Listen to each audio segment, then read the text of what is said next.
Hello friends, welcome back to my YouTube channel. These days I get many requests asking which is the best mutual fund to invest. अभी market all time high पे है तो best mutual fund कौन सा है invest करने के लिए. So my answer is very simple. There is no such thing called best mutual fund because whether it is right for you or not, that should be the question. Mutual fund तो बहुत सारे हैं and maybe all are best based on some of the criterias, but which criteria is suitable for you should be the question.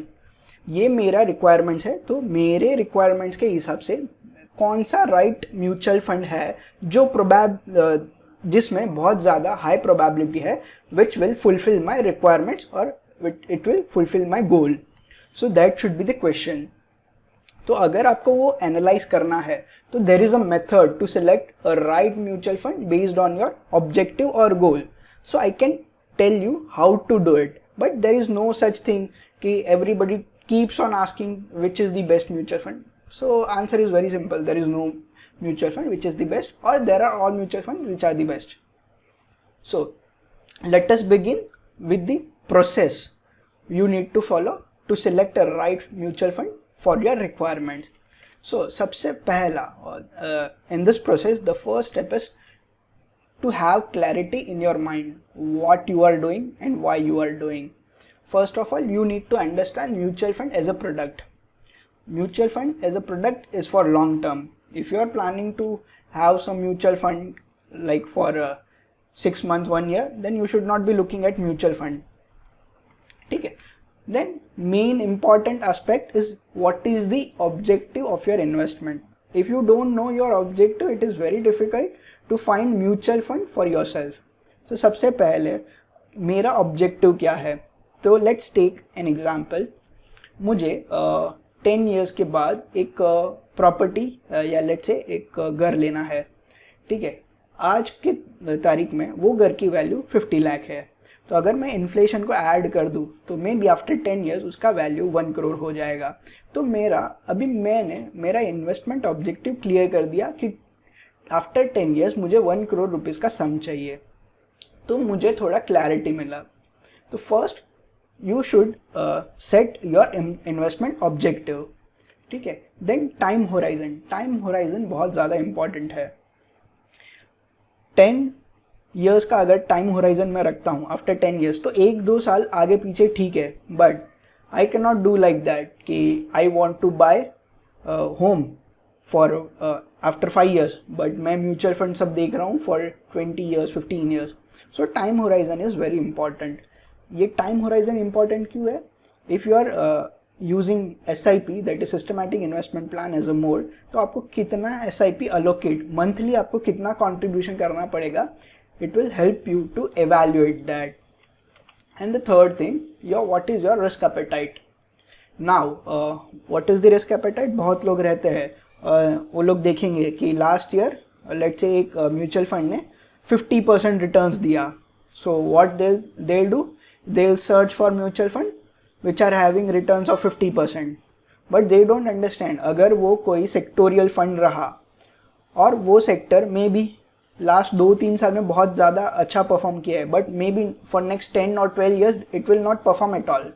So you need to understand your risk appetite and based on your requirement आपको एक थोड़ा reasonable ground पे fund select करना पड़ेगा.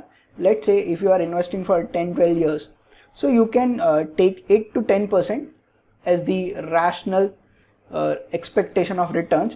If you are expecting more than that, then you are indulging some risk. So you need to be very sure about it.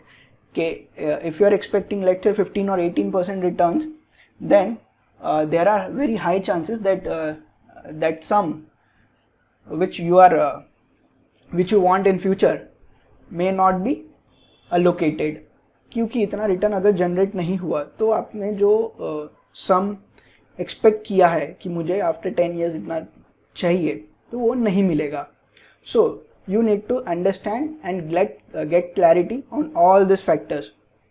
अगर आपको ये सब बातें क्लियर है, then what you can do, you can simply go to mutual funds India and put your requirements and you may find some of the suggestions with the help of calculators. उसमें आपको बहुत सारे schemes वो recommend करेंगे. Let's say आपने आपका सभी requirements put किया और आपको 4 स्कीम्स का रिकमेंडेशन मिला. तो अभी वो 4 स्कीम में से मुझे कौन से स्कीम में पैसा डालना चाहिए, how should I analyse that. तो सबसे पहला advice, my advice would be, do not put all your money into just one scheme. Allocate at least in 3 और 4 स्कीम्स, ताकि पहले तो आपका रिस्क डिवर्सिफाई हो सके, और अगर कोई एक फंड ने आउट परफॉर्म किया और एक फंड ने अंडर परफॉर्म किया, so it will compensate each other. So it is recommended to not go with just only one mutual fund, but allocate your mutual fund portfolio across at least 3 or 4 mutual fund schemes. ठीक है, तो सबसे पहला तो ये हुआ. Now अभी बहुत लोग रहते हैं, उनका कुछ अलग ही लेवल पे एनालिसिस चलता रहता है. What they do, they go to any mutual fund website और they get many brochures जिसमें क्या देते, they give returns of last 1 year, 2 years, 6 months, 3 months. अभी let's say last 2 years में they are giving returns of 60%. now they don't show it properly. वो 60% whether it is annualized return or absolute return वो कोई नहीं बताता, या बताते हैं बट बहुत लोगों को समझता नहीं है. तो let's say ये 2 साल में मार्केट ने बहुत ज़्यादा आउट परफॉर्म किया है, तो you may gate 60% return, absolute returns in 2 years. और अगर मैं एनालाइज रिटर्न का बात करूँ तो it may be like 40-50%, but it is not possible over a period of next 10 to 20 years. सो अगर आप कोई भी एक स्कीम को एनालाइज कर रहे हो, तो don't just go with 1 year, 2 year, 6 month return, 3 month return. Check trailing returns of at least 10 years, 10, 15, 20 और सिंस इंसेप्शन. बहुत सारे म्यूचुअल फंड रहेंगे वो जो 5-6 साल पहले ही स्टार्ट हुए, तो 5 years एंड सिंस इंसेप्शन. और उसको वो जो कैटेगरी है, let's say if I am analysing mutual fund, a large cap fund, then I should and compare it with ये जो पर्टिकुलर स्कीम है. I have to compare it with the category. वो category, large cap category के जो fund है उनका average क्या है, और बी वेरी श्योर कि लॉन्गर होराइजन में आपके mutual fund, your mutual fund should outperform the category average. ठीक है. Now what is the second thing, अभी यू नीड टू अंडरस्टैंड कि रिस्क एंड वोलेटिलिटी मेजर्स पे आपको एनालिसिस करना पड़ेगा. तो सबसे पहले बात करते हैं रिस्क की. रिस्क एडजस्टेड रिटर्न, इसको अल्फा बोलते हैं. तो आपको वो स्कीम का alpha with category average check करना पड़ेगा. If alpha value is more than it is better. Second is Sharpe ratio. Even this is risk adjusted returns indicator. So more the Sharpe ratio it is the better. Third is beta. Beta is what, volatility of a particular fund. जितना volatility fund में कम रहेगा उतना ही better है, क्योंकि अगर कोई एक फंड एक साल में 50% रिटर्न्स देता है, दूसरे साल में -30% रिटर्न्स देता है, उसका वोलेटिलिटी बहुत ज़्यादा है. अगर मैं उसे कंपेयर करूँ कोई एक ऐसा फंड जो कंसिस्टेंटली 8 और 9% रिटर्न्स एवरी ईयर देता है, तो second fund is much better than the first fund, because first fund में there is huge risk. If you are a risk taker, you may go with the first fund, but if you are conservative about your risk, then you should be going with second fund. So you need to check beta of the fund. आपको beta category average या index से compare करना चाहिए, और lesser beta is always advisable. And the standard deviation, even standard deviation tells you the same thing. Lower standard deviation is better if you want consistency returns. तो ये तो हुआ process, मैंने बोला what to do. Now let us see, अगर मुझे ये practically करना होगा तो हाउ टू डू इट. ठीक है. So what will do, will go to a browser and let's see how to do it. So I am on mutualfundssahihai.com. There you will find many calculators. So goal SIP calculator, you can find it here. So let's say मुझे एक car लेनी है, ठीक है। After 10 years मुझे वो car का price is 20 lakhs after 10 years, and what returns I am expecting, let's say I am expecting 8 or 9%, so let's say 8% returns. तो अगर मेरा गोल is to buy car worth 20 lakh and I want to invest it for 10 years and I am expecting just 8% returns, so my monthly SIP amount should be at least 11,000 rupees. Let's say मुझे कोई एक घर लेना है which is as of now 25-30 lakhs, but after I want to buy it after 12 years, ठीक है, and I just want to take a little risk, and so I am expecting 10% returns per annum, 10% annualized returns, ठीक है। तो ये category में अगर मैं ऐसे एक्सपेक्टेशन कर रहा हूँ तो मुझे मिनिमम 18,000 का मंथली SIP कॉन्ट्रीब्यूशन करना पड़ेगा, ठीक है। If I am planning my retirement, let's say I want 2 crores at my retirement, I will be retiring after 20 years. As of now I am 25, so after 25 I will retire and I am expecting let's say 10% per annum, और let's say even laser 8% पर annum. So मुझे monthly 21,000 rupees का systematic investment plan लेना चाहिए। So minimum मुझे 20 to 21,000 rupees allocate करना पड़ेगा, तब जाके आफ्टर 25 years मेरा 2 करोड़ का सम जमा होगा। तो इससे क्या पता चला कि हमारा मंथली कंट्रीब्यूशन कितना होना चाहिए, ठीक है। Now I am ready to invest, and if you want to go further it will show you this. तो आपको जो भी AMC का चाहिए, you can just go to that and it will suggest schemes, ठीक है। तो लेट्स से उसने एक स्कीम सजेस्ट किया, HDFC top 100 direct plan growth option, ठीक है। तो now this is Morningstar website.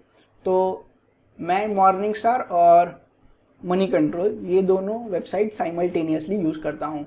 तो what I do, HDFC top 100 mutual funds, HDFC top 100 fund direct plan growth. So मैंने यहाँ पे ओपन कर दिया है।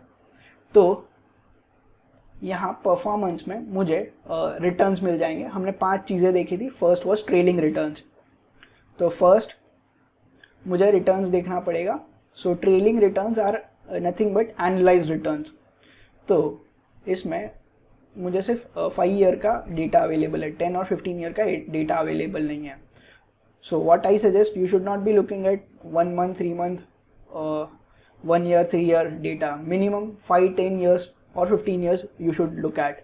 So if I look at 5 year data, तो 5 year का मेरा CAGR annualized return is 14%. अगर मैं ये कैटेगरी से अगर इसे कंपेयर करूँ तो 0.14%, 0.14% it is better than the this category. और अगर मैं पर्टिकुलर इंडेक्स से कंपेयर करूँ, so index is better by 1.41% annualised. So यहाँ पे मुझे ट्रेलिंग रिटर्न्स मिल जाएगा। इफ़ आई वांट टू, ये मैंने मनी कंट्रोल पे ओपन करके रखा है। Same even in money control you can find it from here. These are the absolute returns and these are annualized returns. So you should not be looking at absolute returns. You should be looking at annualized returns. So 5 years में as you saw, ये fund का return is 14.52% and ये category का average is 14.71%. So if you look at this, since inception का बात करूँ तो category is performing better. In 5 years even category is performing better, but अगर मैं बात करूँ 1 ईयर का तो this fund is performing better than the category, but you should not be looking at the lower time frames. So if you look at the higher time frames, this fund has not outperformed this category, so maybe you should check for other plans as well. ये तो हुआ first trailing returns. अगर आप कोई brochure वगैरह देखोगे तो what they will show 1 year return 59.78% and category average 57%. So this fund is better, but you should not be looking at it. ठीक है, तो ये हुआ how to check trailing returns. Now second thing is risk measures. आपको alpha check करना पड़ेगा, beta check करना पड़ेगा, शार्प रेशियो चेक करना पड़ेगा. तो अल्फा, तो ये पर्टिकुलर कैटेगरी का category alpha is -1.29 end fund का -2.45, विच is not better, which is not good at all. ये कैटेगरी से तो ज़्यादा होना चाहिए अल्फा. ठीक है. What is beta? Volatility in returns. जितना कम वोलाटिलिटी उतना बेटर. ये कैटेगरी का बीटा इज 0.93, बट ये पर्टिकुलर फंड का 1.01. सो इसमें वोलाटिलिटी इन रिटर्न ज़्यादा है, तो इट इज़ नॉट गुड. अगर शार्प रेशियो का बात करूँ so it is risk adjusted return. Category का 0.40 है, ये पर्टिकुलर फंड का 0.34, which is not good. And standard deviation का बात करूँ तो कैटेगरी का standard deviation is lower than the fund standard deviation. So अगर मैं बात करूँ trailing returns, alpha, beta, Sharpe ratio, standard deviation, कोई भी क्राइटेरिया में ये फंड में मैंने चेकलिस्ट पे टिक नहीं किया. So this fund should be avoided based on our criteria. ठीक है, तो we need to ignore this fund and we need to look at some other funds. Let us look at Kotak blue chip growth direct. So fund का trailing returns are 15% for 5 years. And our category average say it is more by 1.26%. So even we can compare it on money control. So annualized returns since inception it is more than category average. For 5 years it is better. In 3 years it is better. So this is fulfilling trailing returns criteria. So it is good. So now we'll be looking at risk measures. So let us look alpha, that is risk adjusted return of categories -1.29 और ये fund का 1.21, which is good. तो it is good. Sharpe ratio category का 0.40, fund का 0.51, so it is better. Standard deviation category का 21.83 और इसका कम है, तो lower the better. Beta category का 0.93 और फंड का 0.96 है. So category ka beta is better, so this fund is having little more volatility as compared to the category. So out of 5 checklist, अगर मैं बीटा को छोड़ दूँ तो बाकी सभी checklist में this fund perform very good. So if you want to if you have to choose between जो HDFC का पहले हमने प्लान देखा और ये, तो यू में चूज दिस कोटक का SIP और कोटक का mutual fund based on the 5 criteria which we chose before. So ये तो हुआ risk and volatility measures and past performance. But ये एनालिसिस के बाद आपको और एक एनालिसिस करना चाहिए which is equally important, is the analysis of the fund manager. How the fund manager is, how consistent he is in delivering this returns. वो fund manager के दूसरे schemes how they are performing, even that you need to check. वो कैसे करना है, we में have a separate video on that. But I hope ये video से आपको ये एटलीस्ट ये तो पता चल गया होगा कि there is no such thing called as the best mutual fund. आपके रिक्वायरमेंट के हिसाब से आपको जो स्कीम्स शॉर्टलिस्ट हो रही है, you can easily bifurcate based on your requirement ki which scheme is good for you in this particular segment. Or if you compare 4 schemes, then after using these methods you will be able to select 1 or 2 schemes which are better than the other 2 schemes. So this was the basic purpose why I made this video. I hope you liked this video. Thank you for watching this video. Like this video, share this video, subscribe to our channel. Thanks for watching. Have a great day.